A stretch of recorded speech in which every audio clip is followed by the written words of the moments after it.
मागल्या आठवड्यात जगभरात खूप जिओपॉलिटिकल इव्हेंट्स घडले, पण शुक्रवारच्या दिवशी जवळपास सर्व ग्लोबल मार्केट्सने त्यावर नेगेटिव्ह रिॲक्शन दिली. मग आता प्रश्न असा आहे की सोमवारचं म्हणजे 18 मेचं मार्केट कसं असू शकेल, हेच आपण आजच्या व्हिडिओमध्ये समजून घेणार आहोत. नमस्कार, मी तुमचं स्वागत करतो ॲक्लेको फायनान्शियल कन्सल्टन्सीच्या नवीन व्हिडिओमध्ये. तर 18 मे पासून सुरू होणाऱ्या मार्केटसाठी काही इम्पॉर्टंट इंडिकेटर्स आपल्याला ऑब्झर्व्ह करावे लागतील. सर्वात पहिली गोष्ट म्हणजे इंडिया वीक्स. 15 मेला मार्केट बंद होईपर्यंत इंडिया वीक्स जवळपास 1% वर होता, म्हणजेच मार्केटमध्ये फिअर वाढत असल्याचं हे संकेत देत होतं. त्याचबरोबर US, कोरिया आणि जपान हे मेजर ग्लोबल मार्केट सुद्धा 15 मेला नेगेटिव्ह बंद झाले. आणि सगळ्यात महत्वाची गोष्ट म्हणजे क्रूड ऑइलमध्ये जवळपास 4% वाढ झाली. क्रूड ऑइल वाढणं हे इंडियासारख्या इकॉनॉमीसाठी शॉर्ट टर्म मध्ये नेगेटिव्ह मानलं जातं, कारण त्याचा इम्पॅक्ट इन्फ्लेशन आणि इम्पोर्ट बिलवर होऊ शकतो. आता जिओपॉलिटिकल साईडबद्दल बोलायचं झालं तर ट्रम्प चायना भेटीतून मार्केटला खूप मोठं पॉझिटिव्ह काही मिळालं नाही, म्हणून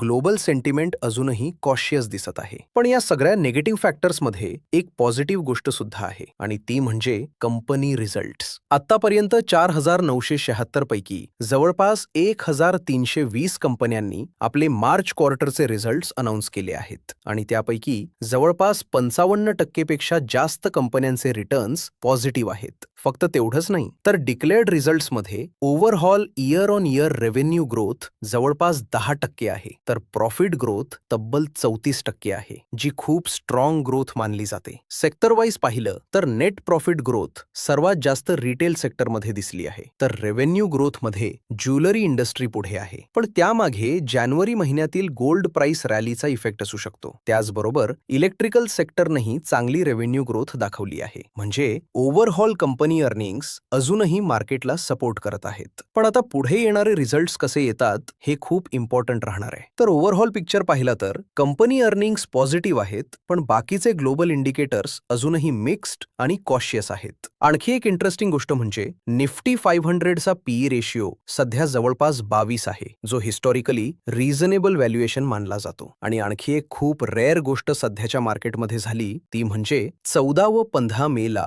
FIIs नेट बायर्स होते, तर DIIs सेलर्स होते. म्हणजेच मार्केटमध्ये सध्या इतके मिक्स सिग्नल्स आहेत की शॉर्ट टर्म प्रेडिक्शन करणं खूप कठीण झालं आहे, आणि कदाचित त्यामुळेच लॉंग टर्म इन्व्हेस्टिंग शिवाय दुसरा पर्याय उरत नाही असं वाटतं. तुम्हाला काय वाटतं, सोमवारी मार्केट पॉझिटिव्ह राहू शकेल का, की अजून करेक्शन बाकी आहे? तुमचं मत कमेंट्समध्ये नक्की सांगा. आणि अशाच मार्केट अपडेट्स आणि अनालिसिससाठी चॅनल सबस्क्राईब करा, व्हिडिओला लाईक करा आणि जास्तीत जास्त शेअर करा. धन्यवाद.